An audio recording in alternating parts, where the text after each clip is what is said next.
Welcome to 10 Frames Per Second, a podcast about photojournalism with photojournalists for everyone. Hosted by J.M. Giordano and Elena Volkova.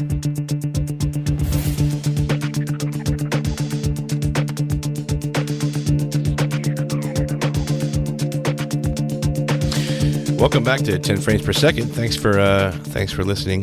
Our guest today is Theo Anthony. He's a photojournalist and director of the new film titled Rat Film, which uses rats to explore the history of Baltimore, and it's coming to the city. It'll be screening in the city pretty soon. Anthony he's a Sondheim finalist from 2016 and an internationally published photojournalist. So Theo, welcome to the podcast. Thanks so much for having me. Pretty big news coming out of the Sony World Photo Awards. So the news for this week is the plagiarism case from the website Petapixels, the big case about Sony World Photo Awards. Which are a pretty big deal. I mean, you have your World Press Photo, your Pulitzers, and then the Sonys, which have, I mean, even though it's sponsored by a company, have kind of ballooned into this big international deal. So we're actually looking at two images that are nearly identical by two different artists, shot or claimed to be shot within maybe 5-6 years apart from each other. And Romanian artist Alex Andreasi is accused of plagiarizing the image from Anka Zhuravlyova. Yes, that's why we have Elena on the show, actually, so we can do European news and not sound like dumb Americans. So thank you, Elena, because Anka is a Portugal-based photographer with a Russian last name. Yeah, so the image is of a woman floating in space with hugging a balloon, surrounded by balloons. Surrounded by floating balloons. That count is pretty. Yoga balls in space. Yes, which may read as yoga balls more. Thanks, man. The original image reads more like yoga balls, and the plagiarized image is a little girl hugging a balloon, and the body language is almost identical. The position is almost identical. Yeah, and also the count of the orbs. The perspective in the columns. Well, right. So it's shot from the same perspective. You have in the original photograph, I think they look like they're windows, and then in the allegedly plagiarized photograph, you have columns in the back. It's hyper stylized. I mean, the palette's a little different. The alleged plagiarized one is more muted, almost like a Loretta Lux type of look with the little girl in the dress and the balloons, but it's a big deal. So, I mean, we were discussing before we started recording about plagiarism and, you know, just kind of owning up to it. This guy or this photographer has said, no, I've never seen the image. It was from another source, which they won't name, which is weird. So, Theo, what were you were saying about your whole thing with plagiarism was a pretty good take on it. Yeah, no, I was just saying that I think there's so much out there in the world that I think drawing these very strict boundaries and lines between what has been done before and what hasn't, and I think that there's an anxiety that I think would be really beneficial to release ourselves from, like the anxiety of influence. And I think that only works so long as you're just really like upfront and transparent about who your influences are and what your sources are. And I think the impulse to sort of arrive somewhere or to create something and say, I did it first is actually like a real colonizing impulse, like to get somewhere and plant a flag down and say, this is us. Right. And but I would kind of counter that argument with maybe Elena weigh in on this. But I mean, if you say, well, okay, so I did this film on rats in Baltimore, and I'm calling it Film About Rats in Baltimore, and it was shot for shot yours. And then I said, well, I was inspired by Theo Anthony's. I mean, then you would have a case, right? Then you could say, well, he said on the record that he saw mine and did this thing. Where if I was like, I don't know who Theo Anthony is, I have no idea. I live in Baltimore, I want to do a movie on rats. I think that's probably why these cases don't go anywhere in court, right? I mean, what do you think, Elena? I think it's not all black and white.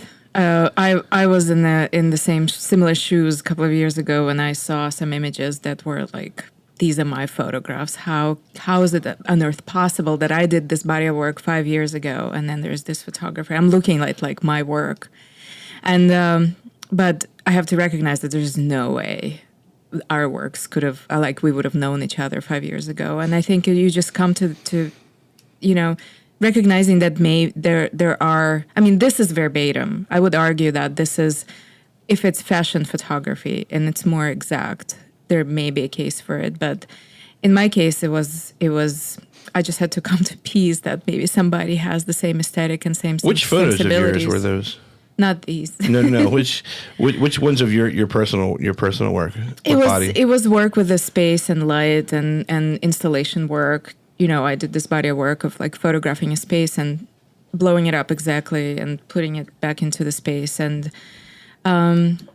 you just have to kind of like, in my case, there's nothing you can do, right? Yeah, I mean, and also they have that photographer, Tyler Shields, who's been accused over and over again of plagiarizing work in the fashion industry. We'll put that link to Vice because you really got to see his work. I mean, it's obvious that a lot of these are copied verbatim, but I guess with the internet culture and things, you really can't get around it. I mean, Richard Prince set the precedent. He won a case against the photographer who was photographing the Rastas in Jamaica. Prince appropriated it, put it into a painting, and then he ended up winning, I think, on appeal. I think he lost the first. It was also the Marlboro Man. Oh yeah, of course. Yeah, his most famous one was the Marlboro Man, which he just took the ad and made it his own. Which, so there's precedent for. I think Richard Prince has a lot to do with, in his case, has a lot to do with. Yeah, I mean, stuff. it's also. I think it's just this resistance to actually just be transparent, and I think that the whole reason these photographers are in trouble is just like he won't even release who his influences are. Right. And like James Frey, it was like a very similar thing. He wrote that book, A Million Little Pieces, Oprah's Book Right. Club, and all that, where it was this memoir about his drug addiction and his rehabilitation, and there were massively fabricated parts in that. And the issue wasn't that he fabricated it, I think, but that he just lied about the fact that it was fabricated, Right. and Oprah put him on roast, when Oprah Right, puts you on but then- roast, you're Right, really- but then, like in our culture, though, like he was praised for that, right? Like even though he was wrong, absolutely wrong for making this up. I mean, he went on to do the book with Terry Richardson and Richard Prince. Oh, the Girls and Guns book. So I don't know. Our culture is pretty screwed up when it comes to this kind of stuff, and I think only people are just going to get off the hook. So, but I think it's like more. I think it's more. It gets a core issue that I think there's so much content out there that I think it forces you to think about the structure of the content and the structure of distribution. And actually, I think for this is these questions of plagiarism actually force you to rethink image economies and how to actually create a healthier image economy where maybe we can benefit the people we're documenting or benefit the people that we are, taking so much inspiration from, and whether that's cultural capital, whether that's financial, whether that's social support. Like, I think that these opportunities are going to become more and more unavoidable because it's really not possible to walk on a beach anywhere and take a sunset shot and not have that shot be like Right. the millions of sunset golden hour shots that have come before it. So Right. once we've sort of reached this like singularity of representation, how do we structure ourselves so we're not just having these debates about, which girl hugging a yoga ball is the better picture, or which one Right. deserves, I think it's a really interesting question. It's like, right. So when you're so in your photojournalism work, are there any shots that you've composed or taken, while in the middle of a protest, or something that like, wow, this reminds me of like a Cartier-Bresson shot, or one I saw like Lindsay Dario, did with the lighting. Does it any of that ever come to you when you compose, like to be inspired by other photographers? No, I don't do a whole lot of like photojournalism work actually. Anymore. I think I have done a lot and have been published in outlets, photojournalist outlets. But when I'm approaching an event or anything like that I'm there to document, I have like a very formal set of criteria that I'm following, because otherwise I'm just like this snapping shutterbug, like pointing the camera in all directions. I get really overwhelmed and like really just I lose myself. And so I actually I have a very like formal construction where I'm saying, so for the inauguration, I only took photos of rain jackets. And that was like my formal construct. And I took photos of rain jackets and I took photos of riot policemen. And like they all had these fogged up, and it looked like they were wearing rain jackets on their head. And the riot cops in Baltimore, that was part of your Sondheim. That was part of the body of the work, yeah. Yeah. But that's the same thing with that, was that, I was sort of out there and shooting all these things, like pointing my camera in every single direction. Got 2 microphones now. Sorry.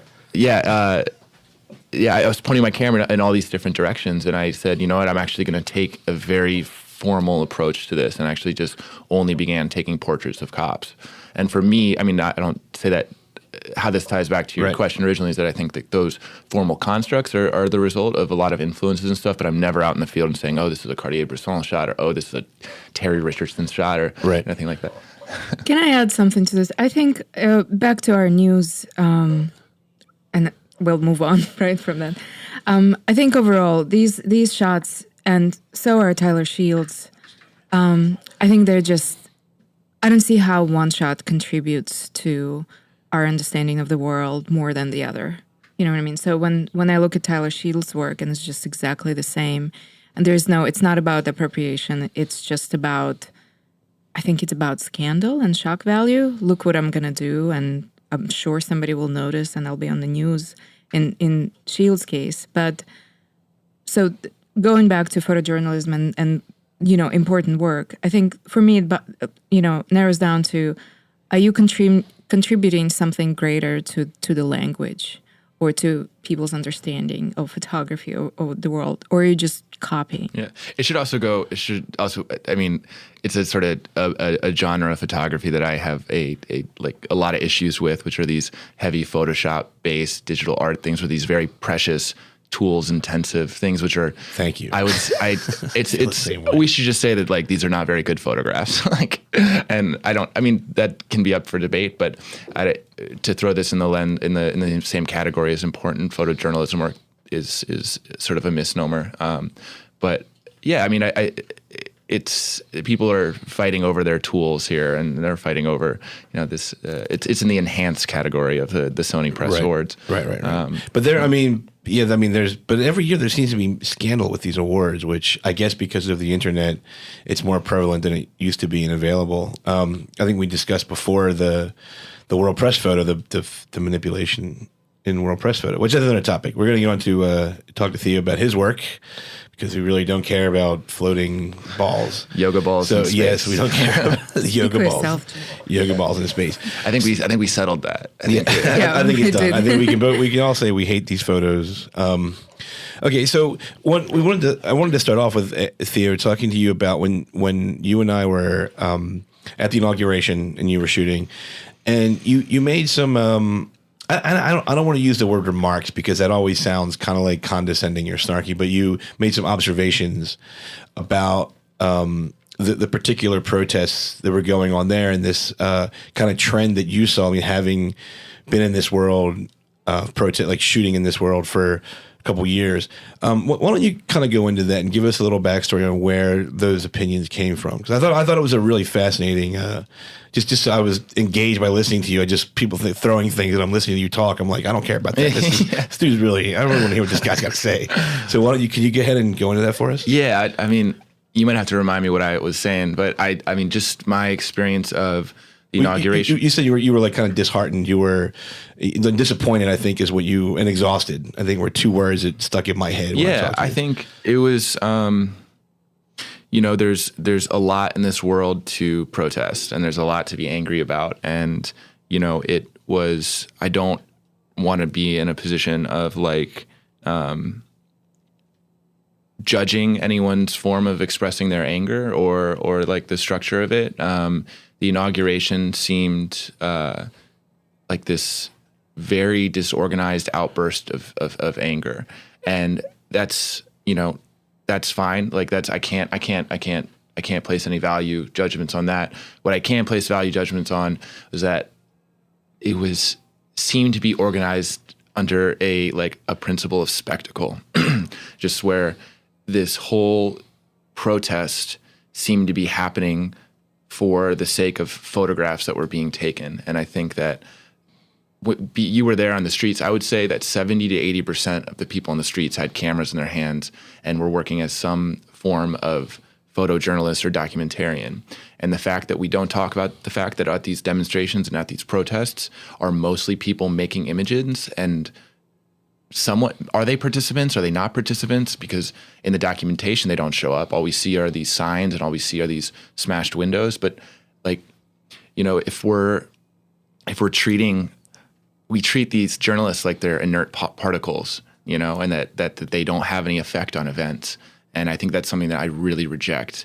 And it was this very strange thing of like, you have all these different actors in a situation. You have the cops there and you have the demonstrators there.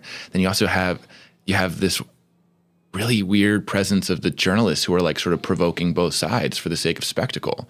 And like, it seemed like they were just sort of sitting back on all these dynamic revolving stages, waiting for action to unfold and provoking, that one person with the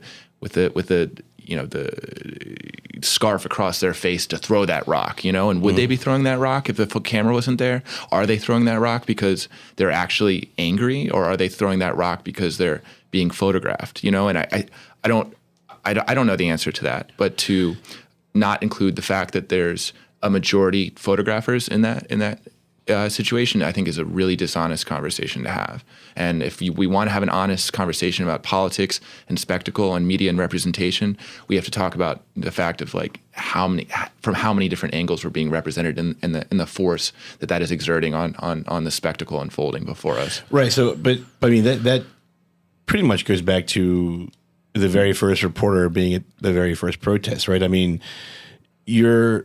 people are going to perform for the camera no matter what, right? Like, when I shoot, I tell people, all right, we'll do one with a smile and I want one serious. And usually the serious picture or portrait is the one that reveals themselves, but they're performing for the camera, right? So, I mean, Elena, what do you think? How do you rectify that? Because I think, are you seeing, I'm trying to quantify this, are you seeing more people show up with cameras than like, say, a year or so ago, and you think that's having an effect on the protesters? I think it goes back to this bigger question: what is a photograph? And I don't think photograph represents, in any case, a person in action. I think it represents an idea and a concept. And I think if we forget about that, then we kind of take it as a face value. But I think the fact that people are performing for the camera, which is always the case, now everybody carries a camera in their pocket, and we're kind of always performing, especially, selfies and that kind of culture. So we're not showing ourselves, right? We're showing a concept that then we want to communicate to the world. I mean, I would say, I have nothing against performance, and I would actually say that everything is performance, and that I actually I'm not concerned about, I think some performances are truer than others, and I think that there's a whole art to finding performances that fit certain ideas or frameworks. What I think it's a question of volume, and I think if you're treating these photojournalists like inert particles in an environment, they pump. That's how you from a chemistry, in a chemistry standpoint, you pump a bunch of inert particles into a closed container to catalyze chemical reactions that wouldn't normally otherwise be possible. You pump a bunch of argon into a closed container, and you have these particles that wouldn't be reacting otherwise suddenly catalyzing to these very volatile reactions. And I think it's the same thing with photojournalists. It's like when you're there, and I think that getting beyond getting some true representation of events and stuff like that, to not include the fact that there's this added pressure and there's this added volume there is really dishonest and not fair. So how would you compare what we saw at the end? And you're right on with this. So what can you compare what we saw at the inauguration protest versus the uprising? Because I know what I saw, and I think that what you were saying, the stage part comes more at the inauguration, where it was like, hey, we're going there to do this. Everybody come with their cameras, watch us break windows. Whereas the uprising came from came from legit anger towards authority that built and built and built and built and built, and then went off without, not a lot of cameras there. Right? Everything happened so fast on that Monday that I could count on one hand the number of journalists. And later on in the week, of course, people just came from busloads down from New York or whatever. But can you compare those two events? Yeah. I think that the uprising, it was just an incredible moment of community where there was this very specific incident, by which everyone could relate to. And it brought a lot of people together who wouldn't normally be talking and wouldn't be in different neighborhoods. Now what's happened since then is a different conversation. But I think, that was towards the end of the week, that there were, and all those people were busing down. I think that sort of reminded me of the inauguration in a lot of ways. But earlier on, it was just this really amazing sense of community, and everyone was marching together, and you'd see all your friends out, and you'd meet new friends. And there was still a lot of cameras there, and I think that a lot of the things that I'm saying now could still be applied. I think that to the uprising, but it was just a different feeling of like love and communication around this like terrible tragedy. And I do want to clarify and say that I don't want to say that the inauguration was all disorganized and all these things. There were really incredible examples of direct action, blocking checkpoints, blocking, the Baltimore block came and blocked a checkpoint to get into the Trump rally. That was so cool, So there were these moments of it, and I'm sure there were cameras to capture it. But what I'm specifically talking about is there was all the, I remember at one point I was on K and 12, so, where the all the violence of that day broke out, and someone tipped over a trash can and lit it on fire, and all these journalists were just hanging out around the trash can, and they started throwing newspapers onto it, and it was this really ready-made image,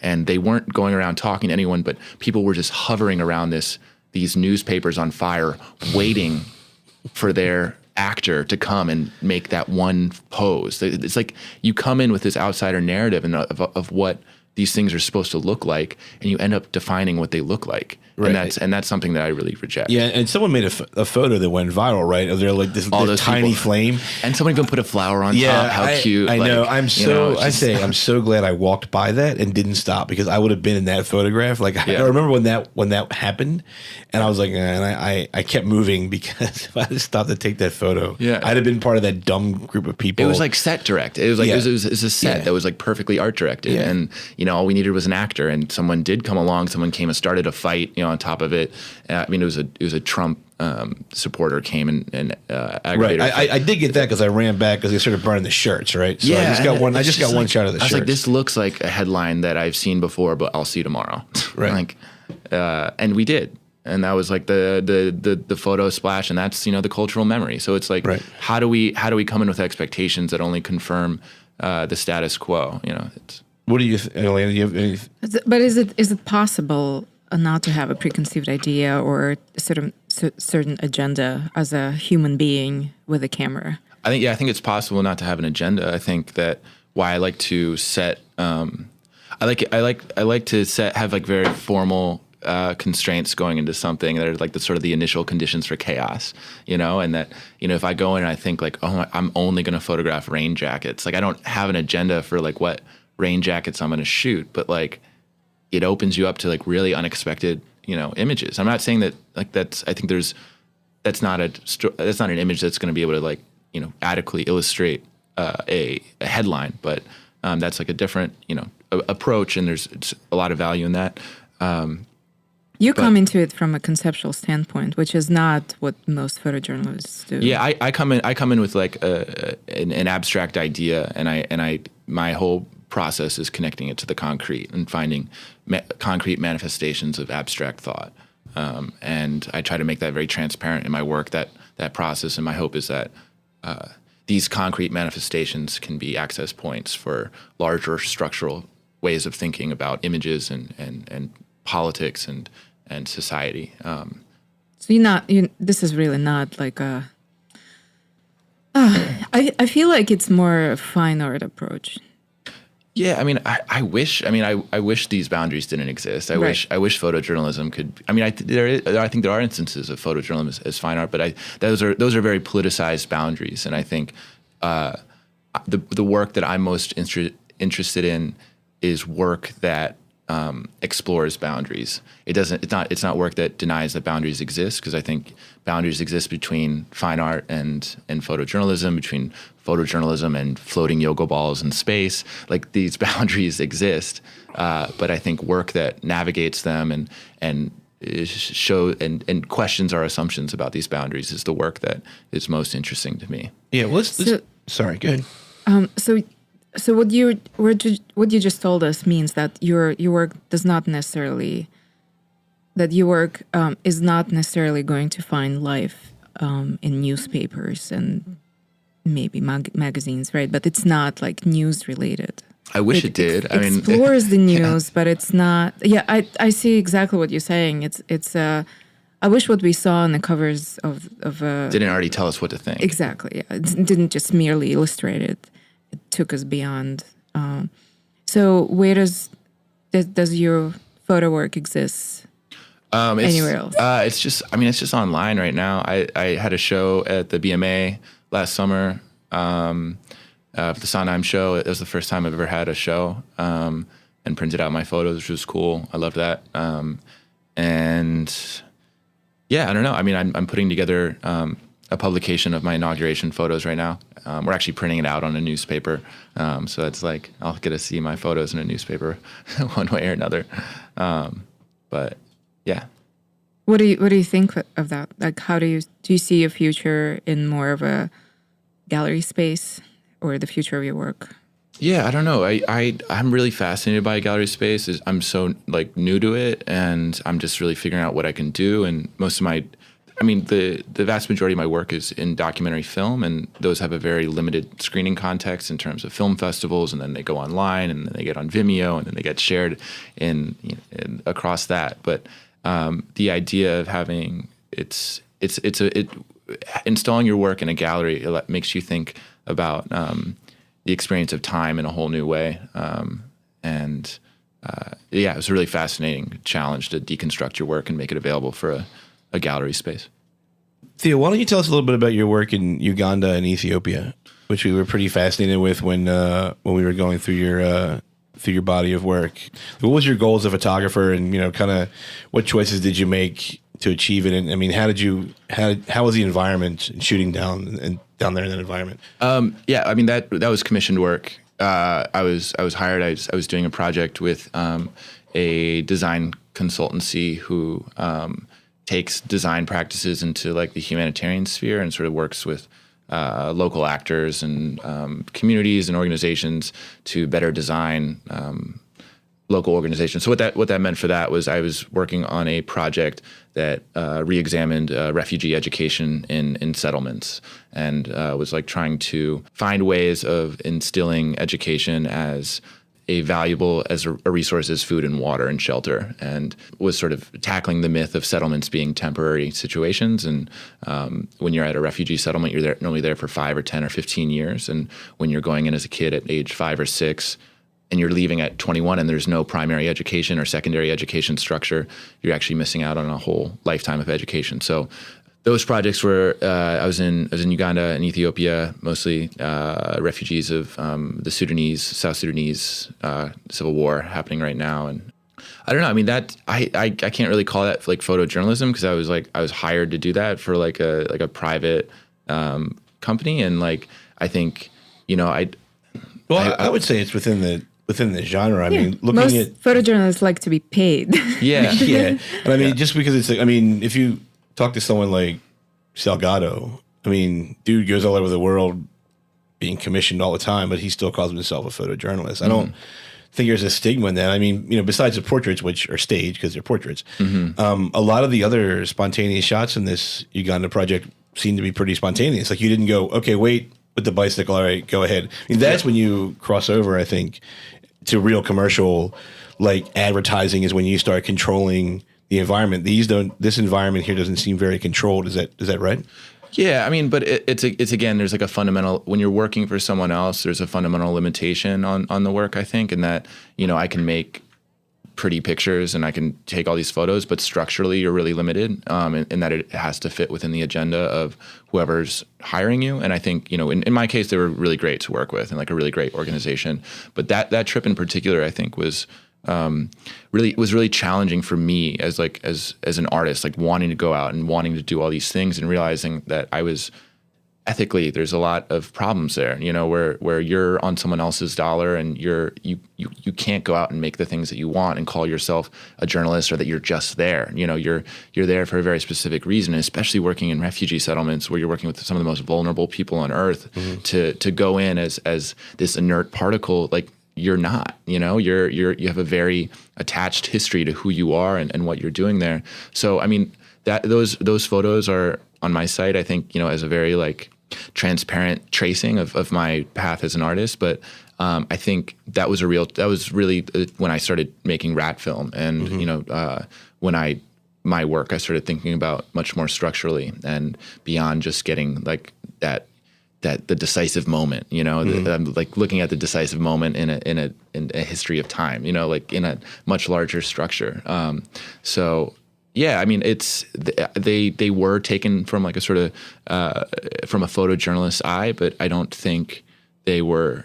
I have trouble calling it photojournalism because I know the reality of why I was sent over there. I know how much I made. I know how long I was there. I know what I came back to, and yeah, I mean, it's again talking about photos in terms of content, and then photos in terms of image economies, and I think my interests now are in the interplay between the two. So. Can you define photojournalism for us?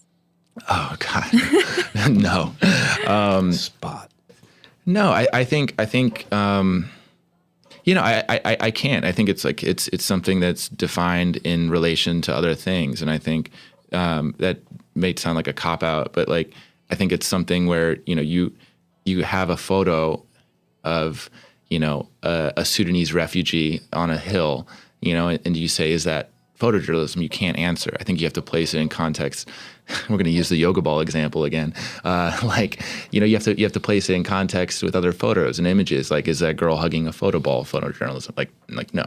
But is that girl on is that portrait on a hill more photojournalist? Like that? It's always photojournalism is always a relation to reality through other things in reality, and yeah, I mean, those boundaries exist, but it's not any one thing, and it's dynamic and it's shifting. And photojournalism is a field that has to constantly be pushed forward and be redefined, and like the inherent manipulations exposed, and any sort of myth of objectivity totally torn down.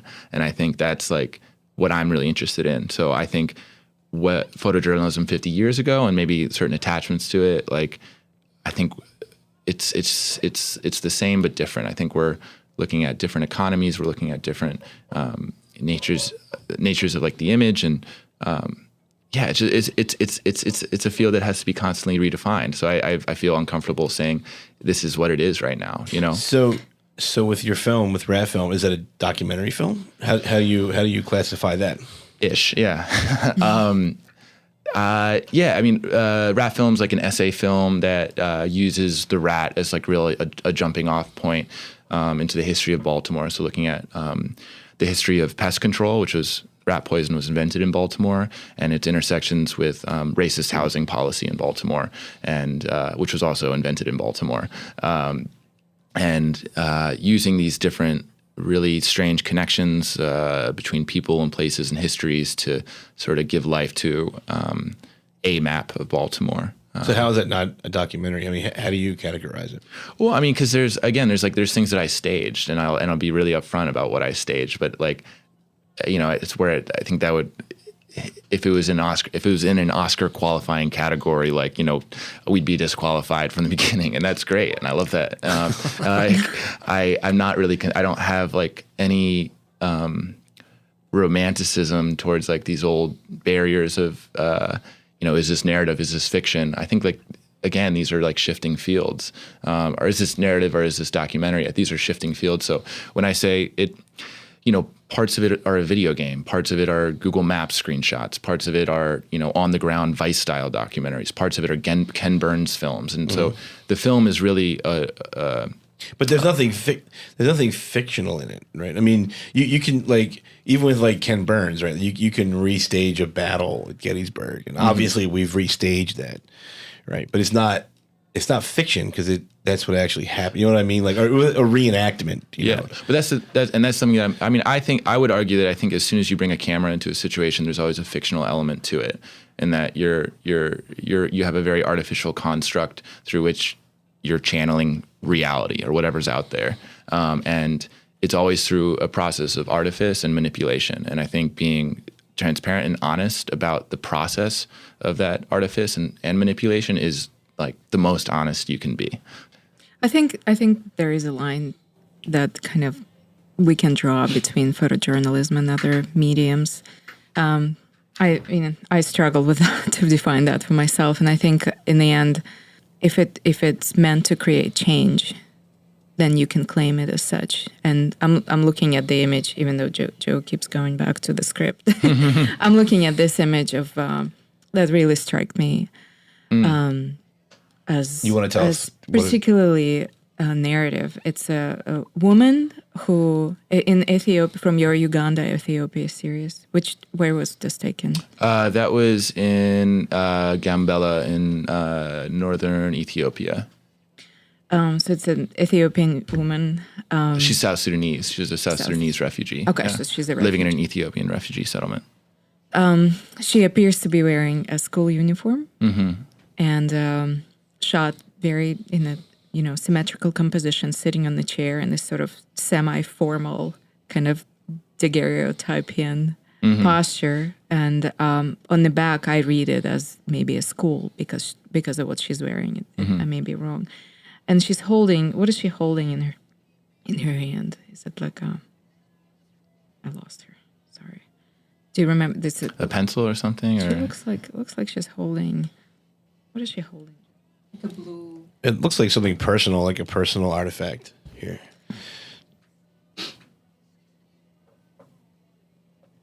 Oh yeah, I think she was holding a shirt or something on top of like some books of hers.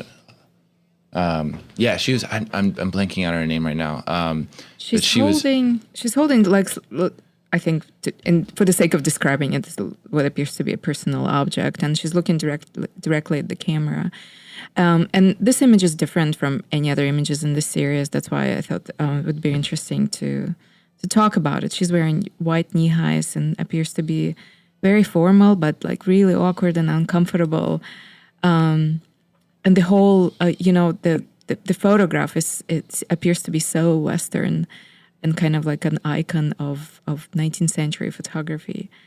Can you talk about this? Is this something? Yeah, no, I mean, and that's the thing is I think like realizing how my photos fit into that language was like part of the difficulty of that experience for me. And I didn't have like any formal approach or anything to this. I was just there to document and to make things look as good as possible, that for this outside organization to tell their story. And I mean, just right, they were a very like great organization to work with. And I truly believe in what they're doing. But, my role as a photographer was to document that. And I think like I didn't have any freedom of like sort of, challenging, like, it just wasn't the space for that. And I think, that photo was also accompanied by a story, and she was, I'm forgetting her name. She was 19 and she had like, been, moving around since she was 6 and, had been out of school for years. And, she had just gone back to school and she was like the valedictorian of her class and had just like was finishing up secondary school and was starting college. And, she was just like, I don't know, she was really incredible. And so that photo would have been accompanied by like a podcast interview or something with her. So, yeah, she was just like, she was telling us how she doesn't talk to any boys because like her homework is her boyfriend. And like, she was telling us all these incredible stories, and she was a really great person. And I think, it's but also like, yeah, it's like a very formal portrait and, is very much like a staged thing and is very much my idea of a staged thing. And yeah, I don't know. But again, like that's part of the problem. Is like when you're commissioned to do these things, there's no space to challenge that. Like I would right, love but to. if say the Guardian calls you up and says, "Hey, we want you to go back and revisit some of these and just do a straight up portrait series." I mean, that's a commission for a media outlet. What is the difference between shooting for them and having this subject sit, as opposed to Elena Inc. calling you and saying, "Hey, we're doing a humanitarian campaign. Want you to go down and shoot the refugees coming in from Eritrea or Ethiopia." Is it a monetary difference? Like, how do you categorize the difference between those two projects? I mean, realistically, humanitarian jobs do pay a lot better than. Well, yeah, I know. I know. And that's just there's a reality. plenty of money and suffering. But trust me. No, I mean, I think it's a question of agenda, and not that the Guardian doesn't have an agenda, but humanitarian and NGOs have a very clear cut agenda, and when you're hired as the front line of that agenda and representing what the territory looks like for their own map, that's a different position than being hired for a freelance to say, oh, like go back and revisit these refugees in this settlement or whatever they hire you to do. So, I mean, we'd all like to. It is a question of agenda where I think NGOs' agendas are very much on the table and up front, and then maybe with media, if you're shooting something for Vice, if you're shooting something for the Guardian, like it takes a little more digging to find out their agenda. I do feel empowered by these projects. Oh, thank you. Yeah, it's strange. It's like it's strange that you guys are narrowing in on that one because that's like the sort of least focused, I think, of the work on the site. But if they're having that effect, that's really great.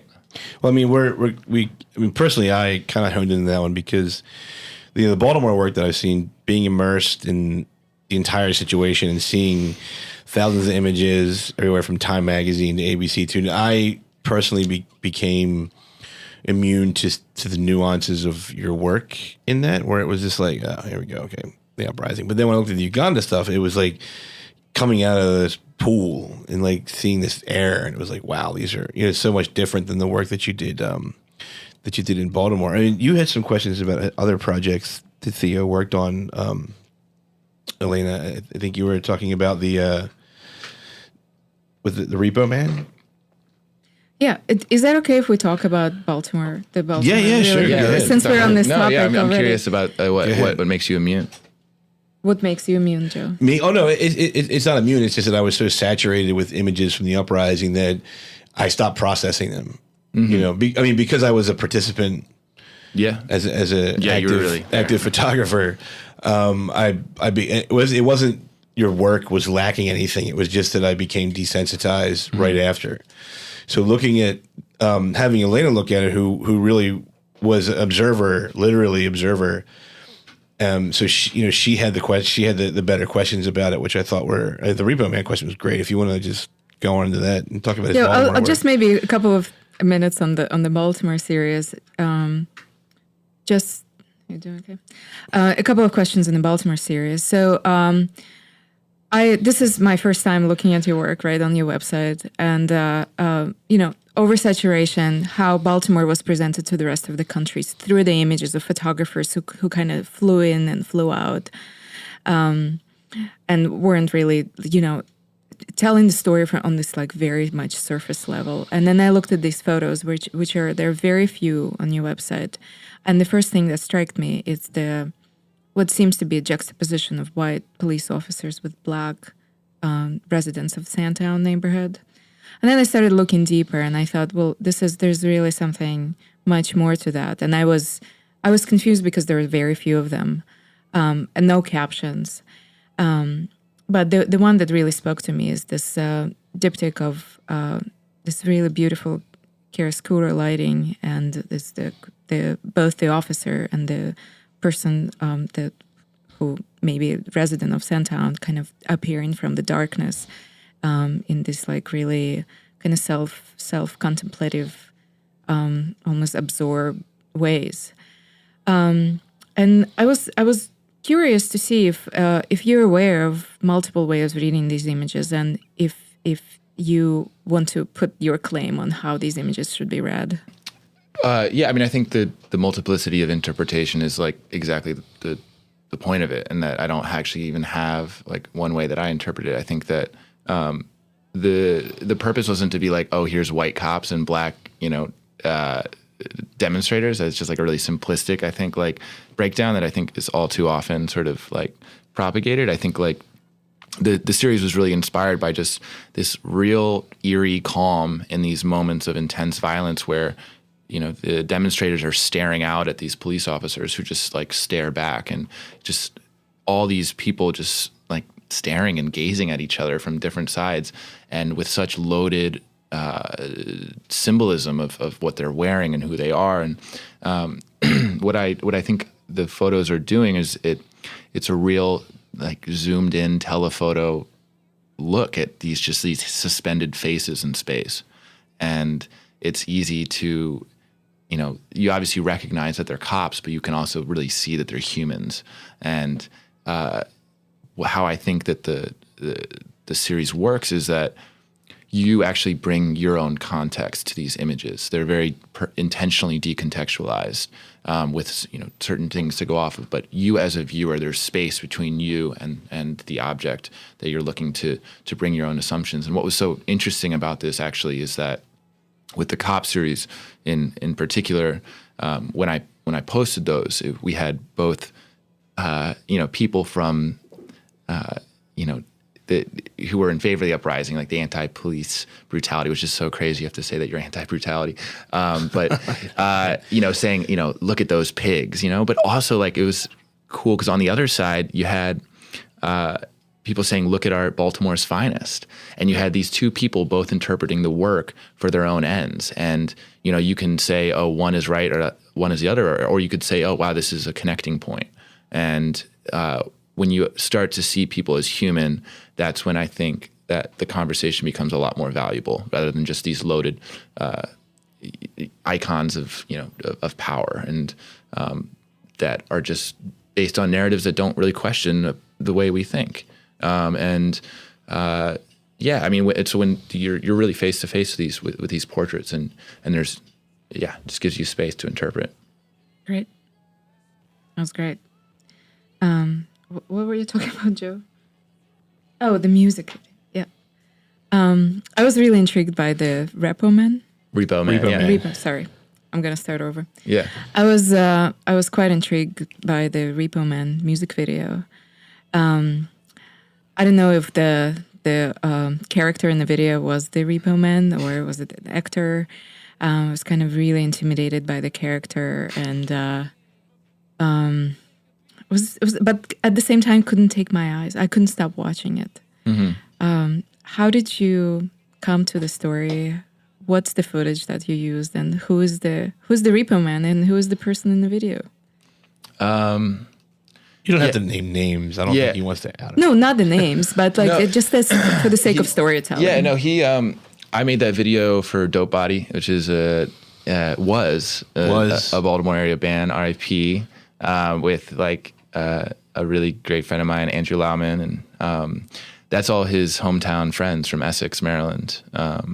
And Andrew came to me and said, "Yo, we gotta make something like with all these people." And I just went there, and it's just like it was just really like a cinematic place, and all these like strange creeks with overflowing with garbage and really old school suburban vibes, with everyone just like sort of hanging out with their shirts off, rolling around on bikes. And that's the main character is this guy named Billy. And he has like a very sort of a long history of being in and out of jail, and he's actually back in jail now, unfortunately. But I mean, I think the song is really about just sort of being like owing a debt to your history and having that history coming to collect in a lot of ways. And Billy very much was that figure, this really, really, really sweet kid who just got like messed up in wrong things for too long, and is literally now paying that debt, and yeah, I mean, it wasn't like a hard hitting documentary. It was like very much just like montage, and it incorporates a lot of like archival footage. Anything from the movie inspired besides the title? No, I mean it was just it was dope body song. So it was like, you know, they had it, but we weren't like thinking in the vein of that. So no trunk open. Yeah, no. It's a movie, Elena, from the '80s with Emilio Estevez. It's a very very famous cult movie. Yeah. It famously bombed, but now it's like, I mean, it's inspired everybody from like Tarantino to. It's really really good. Like whoever, but yeah, it's a very good movie. If you like '80s kind of grime movies, I think you'll like Repo Man. It's really good. Harry Dean Stanton. Yeah. That's the bridge. Yeah. Yeah. Yeah, because I should have watched that before coming here today. No, it's cool. It's cool. I really like that. You know, that you bring that. That's what I mean. Like you bring that. Like you hadn't seen the movie, so you saw this video with completely fresh eyes. Where I saw the title and I put it in my tab queue. I'm like, I'll check it out later because I was like, oh, it's gonna be like the movie, but it wasn't. Yeah, it was great.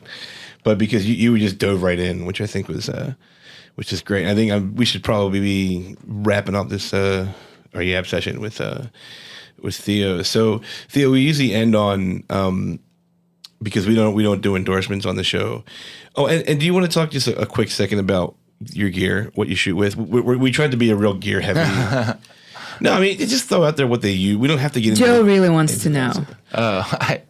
I'm like always like anti like the gear questions. Yeah, so are we. Like, we're not a gear show at all. I mean, I always I always say just use whatever's closest to you. And you know, I have been really enjoying shooting on my iPhone.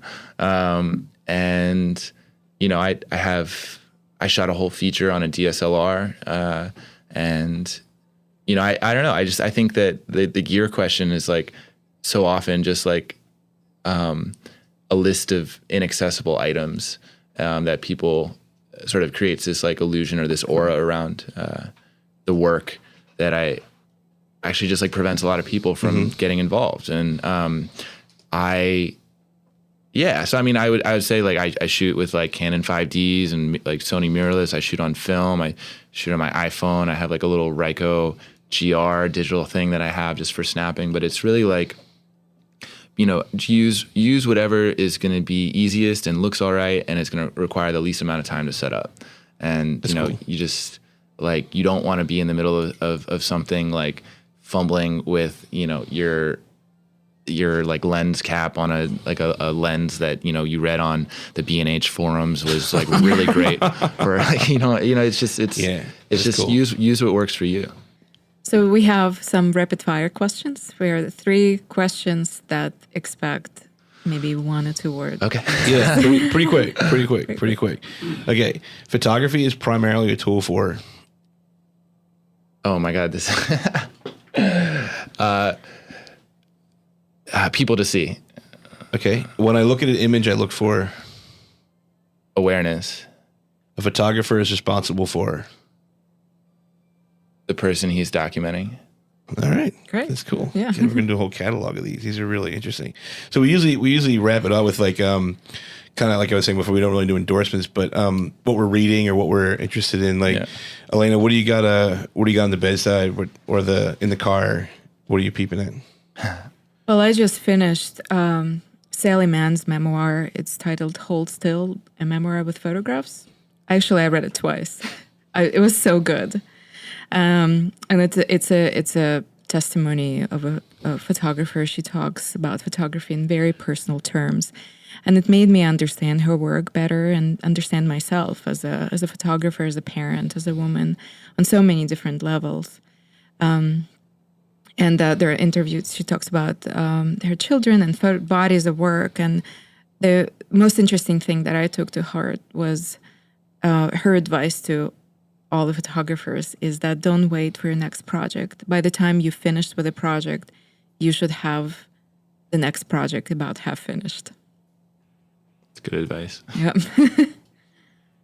Are you looking at anything? Let me have you. Yeah, I just finished James Baldwin's The Fire Next Time, which is really good. I'm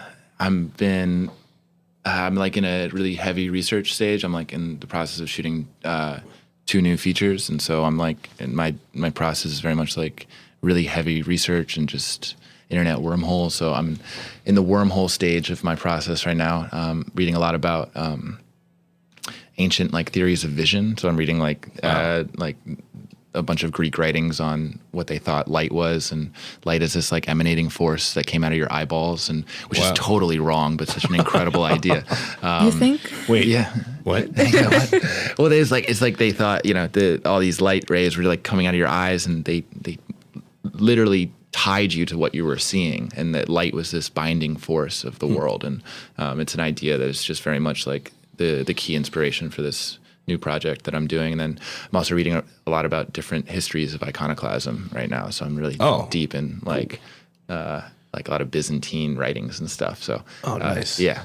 Nice. Because of the current regime, I'm obsessed with like the year 1967 and 68. I just bought from Red Emma's, try to buy local, a book called Detroit 67 about the implosion of Motown and everything that went on in Detroit in 1967 with some protests and riots and uprisings and how kind of the whole Motown thing imploded. But I'm piggybacking that with 1968 by Mark Kolansky, which I get halfway through these chapters on Nixon and just start crying, because the similarities between what's going on now in the country with this crime and justice president and how Nixon went about things are pretty similar. I'm going to piggyback that and say there's a Washington Post podcast called Presidential, and it's over now because they did a different president per week, a podcast with a different president per week with an expert on that particular president. And I urge everyone to listen to the Nixon one by Bob Woodward. The traits that Nixon displayed personally in the White House are super parallel to what Trump is doing now with isolating people and going for the hard right. And it's really creepy how it just seems to be like history repeating. I know it's a cliche because history doesn't repeat itself, but just these two personalities and what their effect is on the people they're governing. So, and we all know the 70s turned out great. Yeah, right. Tell me about. Well, I know. I mean, except the internet age. I was telling a friend of mine, like, he was comparing it to Watergate, and I was like, yeah, but now we have the internet. So Watergate's been truncated to like 2 weeks, right? Like it was like spread out before, but now with this dissemination of information is faster and better. Hopefully he'll be out of there in like 2 weeks. Bye. Yeah. We're done before 4 years are up. Yeah. So.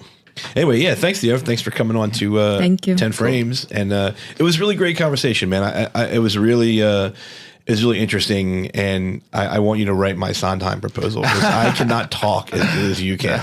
I like freeze up when I start writing about my work, and you were so eloquent in describing yours. Thank you. I appreciate that. Yeah, so thanks. And mine too. Yeah.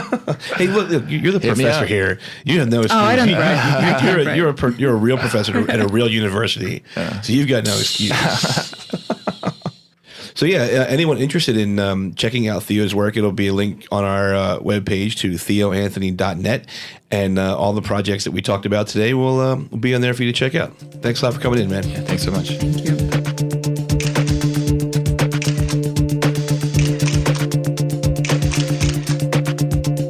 This has been 10 Frames Per Second, produced by Audrey Gatewood and John DeVecca at the WLOY studios at Loyola University, Maryland.